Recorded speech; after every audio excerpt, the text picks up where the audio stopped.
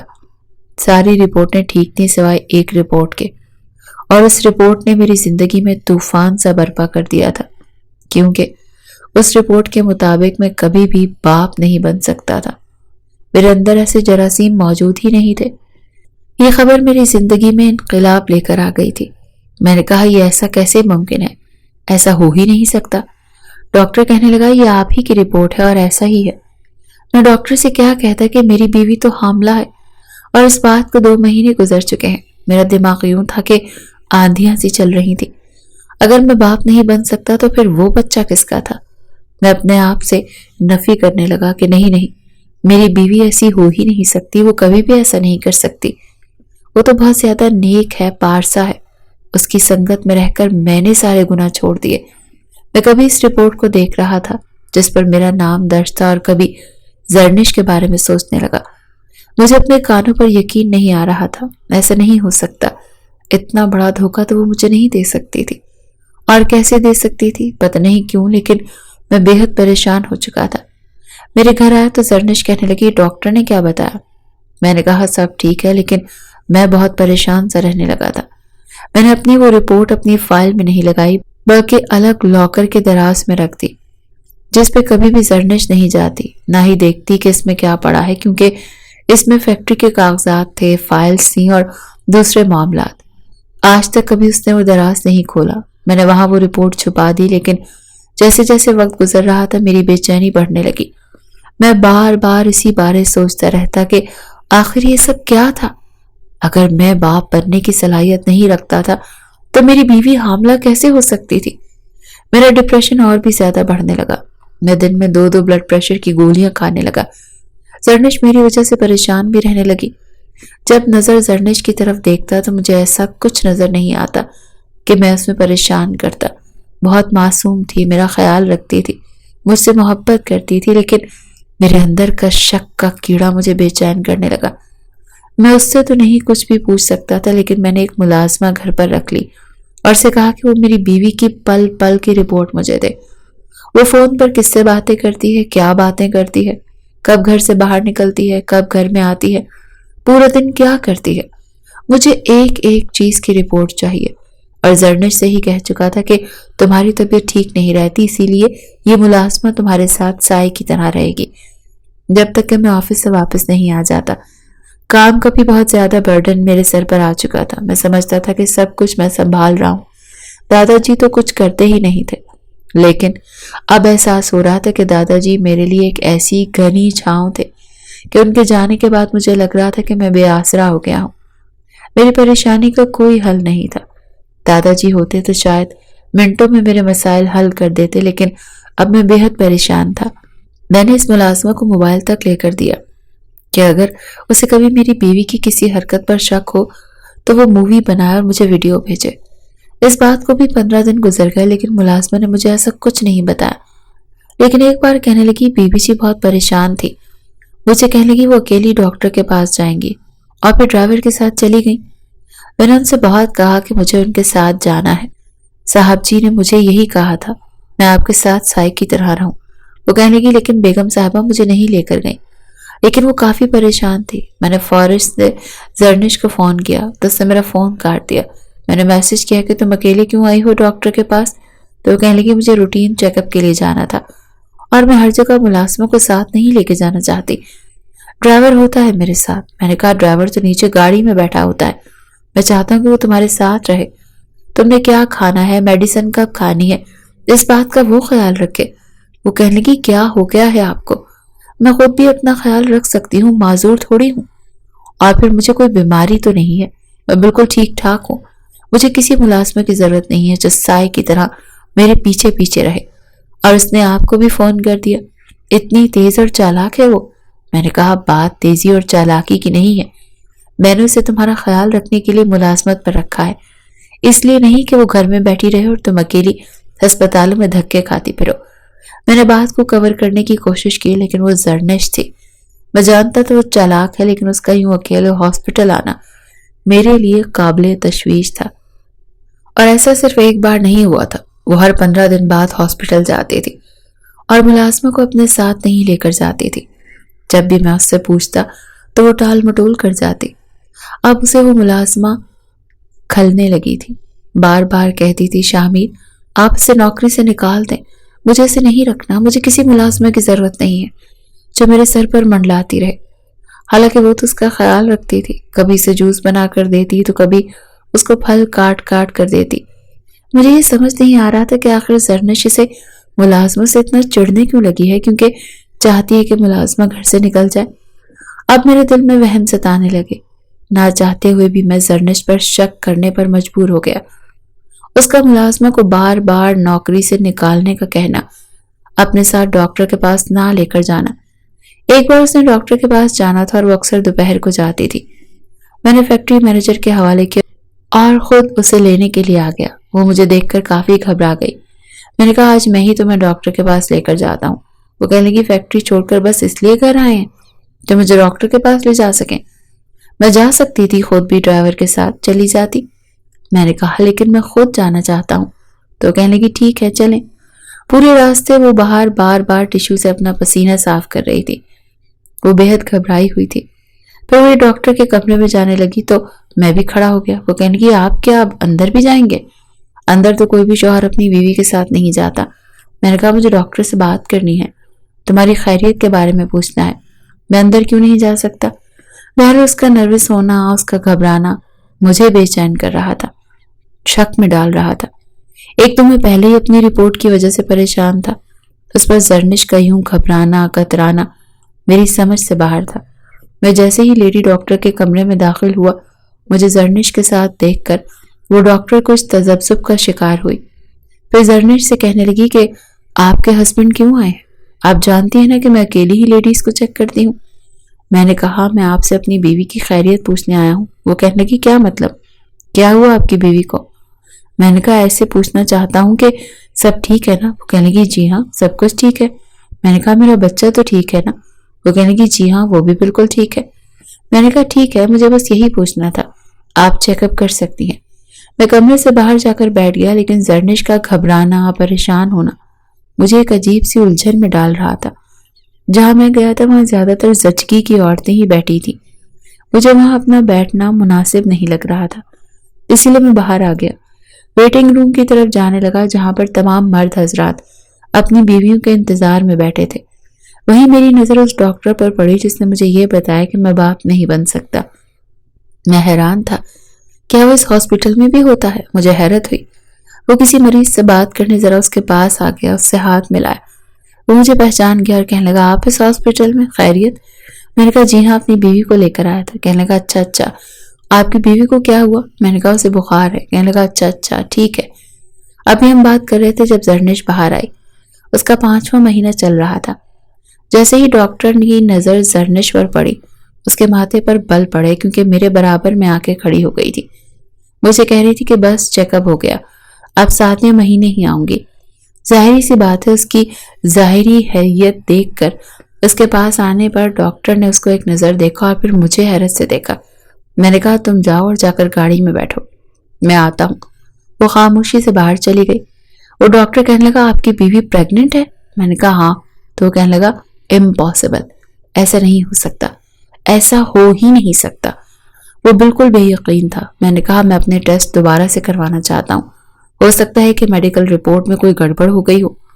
وہ کہنے لگا ایسا پاسبل نہیں ہے. میں نے کہا پھر بھی, کیونکہ میں اس رپورٹ کی وجہ سے بہت پریشان ہوں.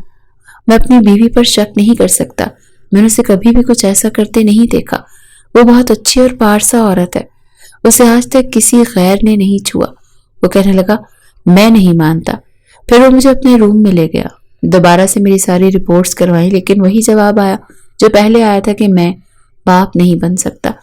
اب تو مجھے لگتا تھا میں شاید سوچ سوچ کر ہی پاگل ہو جاؤں گا. اگر میں باپ نہیں بن سکتا تو زرنش کیسے پریگننٹ ہو سکتی ہے, کیسے ماں بن سکتی تھی؟ یہ 3 ماہ میں نے بڑے اذیت سے گزارے تھے. 3 ماہ بعد زرنش کا درد اٹھا. میں ہی اسے ہاسپٹل لے کر گیا. وہاں زرنش نے ایک بیٹے کو جنم دیا. لیکن جیسے میں نے بچے کو دیکھا اس بچے کی رنگت سانولی تھی. حالانکہ نہ تو میری رنگت سانولی تھی اور نہ ہی زرنش کی. نہ اس گھر والوں میں کوئی سانولا تھا, نہ ہی میرے خاندان میں. اور میرا بچہ گہری سانولی رنگت کا تھا, بلکہ میرا نہیں صرف زرنش کا. پتہ نہیں کیوں مجھے اس بچے پر پیار آیا اور نہ میں نے اسے گود میں اٹھایا. زرنش مجھے دیکھتی رہ گئی تھی لیکن میں نے نرس کے ہاتھ سے وہ بچہ نہیں لیا. میں نے کاٹ کی طرف اشارہ دیا. میں نے کہا وہاں لٹا دو اسے, مجھے چھوٹے بچے پکڑنے نہیں آتے. پتہ نہیں کیا بات تھی, مجھے اس بچے میں ذرا بھی کشش محسوس نہیں ہو رہی تھی. زرنش کی آنکھوں میں آنسو آئے تھے. میں اس کے پاس آ گیا. میں نے کہا کیا ہوا, تمہاری طبیعت تو ٹھیک ہے؟ تو وہ کہنے لگی ہاں ٹھیک ہے. آپ نے اپنے بچے کو کیوں نہیں پکڑا؟ میں نے کہا مجھے بہت ڈر لگتا ہے, کچھ بڑا ہوگا نا تو پکڑ لوں گا. میں نے اپنے ہاتھ سے اس کے آنسو صاف کیے. میں اس پر شک نہیں کرنا چاہتا تھا لیکن جو کچھ ہو رہا تھا میرے دل کو یقین آنے لگا کہ کہیں نہ کہیں کچھ نہ کچھ گڑبڑ ضرور ہے. میں باپ نہیں بن سکتا تھا. بچے کی شکل و شباہت نہ مجھ پر تھی اور نہ زرنش پر. تو وہ کس کا بچہ تھا؟ وہ ملازمہ اب بھی ساتھ تھی, وہیں اس بچے کو سنبھال رہی تھی. یہ بات اس ملازمہ نے بھی کہی, نرس نے بھی کہی کہ آپ کا بچہ بالکل آپ سے نہیں ملتا. میرا دل یوں تھا کہ کٹ جائے گا. زرنش کی آنکھوں میں نہ جانے کون سی یاسیت تھی جسے میں سمجھ نہیں پا رہا تھا. میں نے نوٹ کیا کہ جب سے وہ حاملہ ہوئی تھی تب سے اداس اداس رہنے لگی تھی. پہلے کی طرح کی شوخیاں اس کے مزاج میں نہیں رہی تھی. نہ وہ مجھ سے مذاق کرتی تھی نہ میرے ساتھ ہنستی بولتی تھی, بس کسی گہری سوچ میں کھوئی رہتی تھی. میں نے بھی اسے پوچھنے کی کوشش نہیں کی, خاص طور سے تب سے جب سے مجھے یہ پتا چلا تھا کہ میں تو بابا ہی نہیں بن سکتا. میں شک میں پڑ چکا تھا. جب بھی اسے دیکھتا تو مجھے لگتا کہ نہیں, مجھے اس کے کردار پہ شک نہیں کرنا چاہیے. لیکن میں بھی کیا کرتا, ایک مرد تھا, کب تک اپنے اندر ضبط کے بند باندھے رکھتا. نرس جب بچے کا چیک اپ کرنے کے لیے اسے باہر لے کر گئی تو میں نے ڈاکٹر سے کہا میں اپنے بچے کا DNA ٹیسٹ کروانا چاہتا ہوں. ڈاکٹر نے ٹیسٹ لکھ کر دے دیا اور میرا اور اس بچے کا سیمپل بھی لے لیا. میرا دل بڑے زوروں سے دھڑک رہا تھا. بس ایک آخری ثبوت تھا, ایک آخری امید تھی کہ میں یہ سمجھتا کہ شاید کوئی معجزہ ہوگا کہ مجھ جیسے مرد کے ہاں بھی اللہ نے اولاد دے دی. 2 دن بعد رپورٹ آئی تو ڈاکٹر نے اس کو چھٹی دے دی تھی. میں اسے گھر لے کر آیا لیکن میں اس کے پاس نہیں بیٹھتا تھا, میں اس سے بات کرتا تھا. میں نے ملازمہ کو کمرے میں رہنے کے لیے کہہ دیا اور خود گیسٹ روم میں شفٹ ہو گیا. 2 دن بعد میں جب رپورٹ لینے کے لیے ہاسپٹل گیا تو میرا دل زور زور سے دھڑک رہا تھا. لیکن جب رپورٹس میرے ہاتھ میں آئیں تو میری ساری امیدیں ٹوٹ گئیں, کیونکہ DNA رپورٹ کے مطابق وہ بچہ میرا نہیں تھا. اب تو میرے پاس ثبوت موجود تھا. میری آنکھوں سے آنسو بہنے لگے. مجھے زرنش کی معصومیت, اس کی باتیں, اس کی شرارتیں یاد آنے لگیں. کیا وہ سب ایک دھوکہ تھا, جھوٹ تھا, فریب تھا؟ میں نے تو اس کی خاطر سب کچھ چھوڑ دیا تھا, ہر گناہ کا راستہ چھوڑ دیا تھا. وہ تو 5 وقت نمازی تھی, اچھی تھی, باکردار تھی. میری آنکھوں سے مسلسل آنسو بہ رہے تھے لیکن میں اب اس کے ساتھ رہ نہیں سکتا تھا. میں سوچ چکا تھا کہ اس سے پوچھوں گا کہ اس نے امانت میں خیانت کیوں کی. وہ تو مجھے زناکاری کے عذاب سے ڈراتی تھی، پھر خود کیسے اتنا بڑا گناہ کر گئی، اور اس گناہ کو میرا نام کیوں دے رہی تھی. میری آنکھوں سے آنسو بہنے لگے. میرے دادا کو تو فخر تھا اس پر کہ وہ بہت اچھی لڑکی ہے، باکردار ہے. میں روتے ہوئے گھر پہنچا تھا. جب میں گھر آیا تو وہ خاموشی سے بیڈ پر ٹیک لگائے بیٹھی تھی. بچے کو ملازمہ نے پکڑا ہوا تھا. وہ بچے کو فیڈر پلا رہی تھی، لیکن وہ پتہ نہیں کس گہری سوچ میں تھی. میں نے ملازمہ سے کہا کہ تم باہر جاؤ، میں مزید ضبط نہیں کرنا چاہتا تھا، ورنہ میرے دماغ کی رگیں پھٹ جاتی. میں نے کمرے کا دروازہ بند کر دیا تو وہ کہنے لگی، کیا ہوا، آج آپ اتنی جلدی آ گئے؟ میں نے اسے کوئی جواب نہیں دیا، اور پھر میں نے وہ رپورٹ پکڑی اور زرنش کے منہ پر مار دی. وہ میرے رویے پر حیران تھی. میں نے کہا، پڑھو اسے.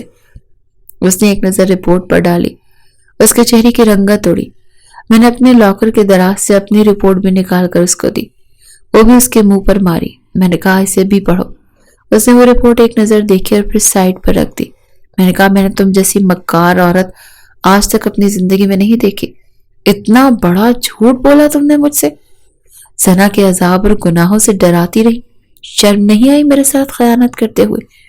یہ کس کا گناہ ہے جو تم میرے سر ڈالنا چاہتی ہو؟ اس نے کوئی جواب نہیں دیا. وہ چپ تھی. میں اس کے پاس آ گیا اور اس کی چپ میرے اندر آگ لگا گئی تھی. میں نے اس کے دونوں بازو پکڑے اور اسے کھڑا کر دیا. پھر اپنے مقابل کھڑا کر کے کہا، پوچھ رہا ہوں تم سے کچھ. کیا ہے یہ زرنش؟ میں نے کہا، مجھے تمہارا جواب سننا ہے. کیا ہے یہ سب؟ تو وہ کہنے لگی، آپ کے سامنے ہے نا ساری رپورٹس، پھر میرے منہ سے کیوں سننا چاہتے ہیں؟ میں نے اس کے بازو چھوڑ دیا اور ایک زوردار تھپڑ اس کے منہ پر مارا. میں نے کہا، نفرت ہے مجھے تم سے اور اپنے آپ سے بھی کہ میں نے تم جیسی لڑکی سے محبت کی. جب تم اتنی بری تھی تو پارسا ہونے کا ڈھونگ کیوں رچایا؟ اب بھی وہ چپ تھی، بس آنسو بہا رہی تھی. میں نے کہا، شاید تمہاری نظر میرے دادا کی جائیداد پر تھی. وہ کہنے لگی، نہیں، آپ جب چاہیں کاغذات پر سائن کروا سکتے ہیں. میں نے کہا، وہ تو میں ضرور کرواؤں گا اور تمہیں اپنے ساتھ رکھوں گا بھی نہیں. وہ کہنے لگی، جانتی ہوں میں. اس کی ڈٹائی پر حیران تھا میں نے وکیل کو فون کیا، کاغذات تیار کرنے کا بولا اور کمرے سے باہر نکل گیا. میرا دل بے تحاشا برا ہو چکا تھا. اتنا بڑا دھوکہ دے کر بھی اسے کوئی افسوس نہیں تھا. مجھ سے معافی مانگ لیتی، کہتی کہ اس سے غلطی ہو گئی. میں کون سا نیک تھا؟ میں نے بھی زندگی میں بہت گناہ کیے تھے. میں اسے معاف کر دیتا، لیکن بجائے معافی مانگنے کے اس نے میرے سامنے اکڑ دکھانا ضروری سمجھا تھا. کچھ ہی دیر میں وکیل اور کاغذات آ چکے تھے. اس نے ہر پیپر پر سائن کر دیا، پھر اپنا بچہ اٹھا اور میرے گھر سے باہر نکل گئی. میں سوچ بھی نہیں سکتا تھا کہ وہ ایسا بھی کچھ کر سکتی ہے. اس کے جانے کے بعد مجھے یہ احساس ہوا کہ میری زندگی میں وہ کیا اہمیت رکھتی ہے. مجھے لگتا تھا میری زندگی بالکل بے رونق ہو گئی ہے، حالانکہ میں نے طلاق کے پیپر تیار کروا لیے تھے. میں جانتا تھا کہ وہ اپنے ماں باپ کے گھر گئی ہوگی، لیکن پتہ نہیں کیوں میں اسے طلاق نہیں دے پا رہا تھا. دینا چاہتا تھا. ایسی بد کردار عورت کے ساتھ زندگی تو نہیں گزار سکتا تھا جسے اپنے کیے پر پچھتاوا بھی نہ ہو، جو معافی بھی نہ مانگے. 1.5 مہینے میں مجھے یہ پتہ چل چکا تھا کہ وہ جیسی بھی تھی، جو بھی تھی، لیکن میں اس کے بغیر نہیں رہ سکتا. پہلے سوچا کہ اسے معاف کر دیتا ہوں. میں نے بھی تو کئی بار گناہ کیا ہے. اسے کہہ دوں گا کہ آئندہ وہ میرے ساتھ ٹھیک رہے. جب میں اس کے مائکے پہنچا تو پتا چلا وہ وہاں گئی ہی نہیں. ان لوگوں کو تو پتا ہی نہیں کہ زرنش کہاں ہے. یہ سن کر میں حیران رہ گیا. اور یہاں نہیں آئی تو کہاں گئی؟ میں اس کی تلاش شروع کر دی، اسے ڈھونڈنے لگا. آخر وہ گئی تو کہاں گئی؟ میں نے کوئی ہسپتال نہیں چھوڑا. مجھے لگا شاید اس نے خودکشی کی کوشش نہ کی ہو، لیکن 1 مہینے کی تگ و دو کے بعد وہ مجھے ایک یتیم خانے میں مل گئی. مجھے دیکھ کر کہنے لگی، مجھے آپ کے ساتھ نہیں جانا، مجھے آپ سے طلاق چاہیے. میں نے کہا، ایک بار میرے ساتھ چلو، میں تمہاری ہر غلطی معاف کرنے کو تیار ہوں. کہنے لگی، لیکن مجھے معافی نہیں چاہیے، مجھے طلاق چاہیے. میں نے کہا، کیوں طلاق چاہیے؟ جب میں تمہاری غلطی معاف کر رہا ہوں تو تمہیں کیا مسئلہ؟ وہ کہنے لگی، پھر بھی مجھے طلاق چاہیے. میں نے کہا، تمہیں اپنے کیے پر ذرا بھی شرمندگی نہیں؟ وہ کہنے لگی، ہاں نہیں ہے شرمندگی، کیونکہ میں نے کچھ کیا ہی نہیں. یہ کہہ کر وہ پھوٹ پھوٹ کر رونے لگی. کہنے لگی، میں تو آپ کے کیے کی سزا پا رہی ہوں، میرا کوئی قصور نہیں. میرا باپ بد کردار نہیں تھا، نہ ہی میری ماں نے کوئی گناہ کیا. میں نے اپنے ماں باپ کی پاکیزہ تربیت میں زندگی گزاری. آپ کے دادا بہت اچھے انسان تھے، لیکن آپ کی وجہ سے پریشان تھے. میں نے ان کے ساتھ بھی ایمانداری سے ان کا ساتھ دیا. وہ آپ کی وجہ سے بہت پریشان رہتے تھے، اسی لیے میں آپ کی ساری رپورٹیں انہیں دیتی تھی. آپ نے ٹھیک سمجھا، میں آپ کے دادا کی چمچی ہی تھی، لیکن یہ چاہتی تھی کہ جو امیدیں آپ کے دادا آپ سے رکھتے ہیں آپ اس پر پورا اتریں. جب انہوں نے مجھے شادی کا کہا تو پہلے میں نے صاف انکار کر دیا تھا کہ میں کبھی بھی کسی ایسے شخص سے شادی نہیں کرنا چاہتی جس کا غیر عورتوں کے ساتھ تعلق ہو. وہ کہنے لگے کہ پلیز تم میری بات مان لو، وہ تم سے ڈرتا ہے اور تم ہی اسے سدھار سکتی ہو. میرے سامنے انہوں نے ہاتھ جوڑے تھے اور میں شاید سب سے بڑی غلطی یہی تھی کہ میں نے آپ سے شادی کر لی. آپ کو بیوی نہیں چاہیے تھی، اپنے دادا کی جائیداد چاہیے تھی. آپ نے کانٹریکٹ میرج کو اہمیت دی جس کی یہ اسلام میں کوئی اہمیت ہی نہیں تھی. میں نے دل سے اس کانٹریکٹ کو نہیں مانا تھا، بلکہ آپ سے نکاح اپنی دلی آمادگی سے کیا. لیکن آپ نے گناہ کو پھر بھی نہیں چھوڑا، جس کا نتیجہ یہ نکلا کہ دادا جی کے انتقال کے بعد میں ایک بار بازار جا رہی تھی کہ انسان گلی میں گاڑی خراب ہو گئی. میں خود ڈرائیونگ کر رہی تھی اور اسے پاس کوئی بھی نہیں تھا. میں نے ایک گھر کا دروازہ کھٹکھٹایا تاکہ مدد لے سکوں. دروازے ایک نوجوان نے کھولا. میں نے کہا میری گاڑی خراب ہو گئی، اگر آپ دیکھ لیں گے کہ اسے کیا ہوا ہے. تو وہ کہنے لگا جی ہاں میں دیکھ لیتا ہوں. اس نے گاڑی دیکھی. وہ بار بار مجھے دیکھ رہا تھا. میں اس وقت آپ کو فون کر رہی تھی لیکن آپ کا فون بند آ رہا تھا. میں بے حد پریشان ہو رہی تھی. آس پاس کوئی ایسا نہیں تھا جس میں مدد لیتی. وہ کہنے لگا ایسا کریں آپ اندر بیٹھ جائیں، میرے گھر میں فیملی موجود ہے، آپ کب تک باہر کھڑی رہیں گی. مجھے ویسے بھی پیاس لگ رہی تھی اور گرمی بھی بہت تھی. میں نے سوچا مجھے اندر بیٹھ جانا چاہیے، اندر کوئی نہ کوئی تو موجود ہوگا، اس شخص کی کوئی ماں، بہن یا بیوی وغیرہ. جیسے میں اندر داخل ہوئی پیچھے سے وہ شخص بھی اندر آ گیا اور اس نے دروازہ بند کر دیا. اس سے پہلے کہ میں کچھ کرتی اس نے میرے منہ پر ہاتھ رکھا اور مجھے گھسیٹتا ہوا اندر لے گیا. اس کے گھر میں کوئی بھی نہیں تھا. اس نے مجھے اپنی ہوس کا نشانہ بنایا. میں یہ نہیں سمجھ پا رہی تھی کہ میرے ساتھ ایسا کیوں ہوا. میں نے بہت چاہا کہ میں آپ کو اس بارے میں بتاؤں لیکن بتا نہیں سکی. ان دنوں دادا جی کا بھی انتقال ہو گیا. پھر میری اپنی طبیعت خراب ہو گئی. آپ بھی پریشان تھے. 100 بار بھی ہمت کر کے نہیں بتا پائی لیکن بار بار سوچتی ضرور تھی کہ میرے ساتھ ایسا کیوں ہوا. ابھی میں سمجھ نہیں پائی تھی کہ 1 مہینے بعد میں حاملہ ہو چکی تھی اور میرے لیے یہ اذیت بہت بڑی تھی. آپ کو لگ رہا تھا کہ میں دادا جی کی وجہ سے رو رہی ہوں لیکن میں اپنی قسمت پر رو رہی تھی. آپ کے زنا کا کفارہ مجھے اتارنا پڑا. ہمیشہ باپ، بھائی، بیٹے اور شوہر کی سزا بھگتنے کے لیے عورت ہی کیوں رہ جاتی ہے. کاش کہ آپ نے اپنی زندگی گناہوں میں نہ گزاری ہوتی یا پھر میں نے آپ کے ساتھ شادی ہی نہ کی ہوتی. مجھے بتائیں شامیر، میرا کیا قصور تھا؟ میں کہاں غلط ہوں؟ میں آپ کے ساتھ مزید زندگی گزارنا بھی نہیں چاہتی کیونکہ میں نہیں چاہتی کہ آپ کے کیے کی سزا مجھے مزید ملے. میں اس حیثیت میں مزید نہیں رہنا چاہتی. اور آپ جانتے ہیں کہ آپ باپ کیوں نہیں بن سکتے؟ اس لیے کہ جب نوجوانی میں کوئی مرد زنا کی لت میں پڑ جاتا ہے تو اللہ تعالیٰ اس سے یہ خاصیت ہی چھین لیتے ہیں جس کو آپ معمولی سمجھ کر کیا. اس نے آپ کی زندگی تو برباد کی، ساتھ میں مجھے بھی کہیں کا نہیں چھوڑا. اس کی باتیں سن کر بہرحال میں نے اسے طلاق نہیں دی اور منت سماجت کر کے اسے واپس لے آیا کیونکہ وہ قصوروار نہیں تھی، قصوروار میں تھا. میری آپ سب لوگوں سے گزارش ہے کہ خدا کے لیے وہ نوجوان جو اپنی جوانی کو گناہوں میں اور خاص طور پر زناکاری میں برباد کر رہے ہیں میری کہانی ضرور پڑھیں، شاید کہ اس گناہ سے ہٹ جائے اور توبہ کر لے کیونکہ اس زناکاری کی نحوست آپ کے ساتھ ساتھ اور بھی بہت سے لوگوں کی زندگی برباد کر دیتی ہے. آج کی کہانی کی ہیپی اینڈنگ ہو ہی نہیں سکتی تھی کیونکہ ایسی گناہ کی کبھی بھی ہیپی اینڈنگ نہیں ہوتی. کہانی پڑھنے کا بہت بہت شکریہ.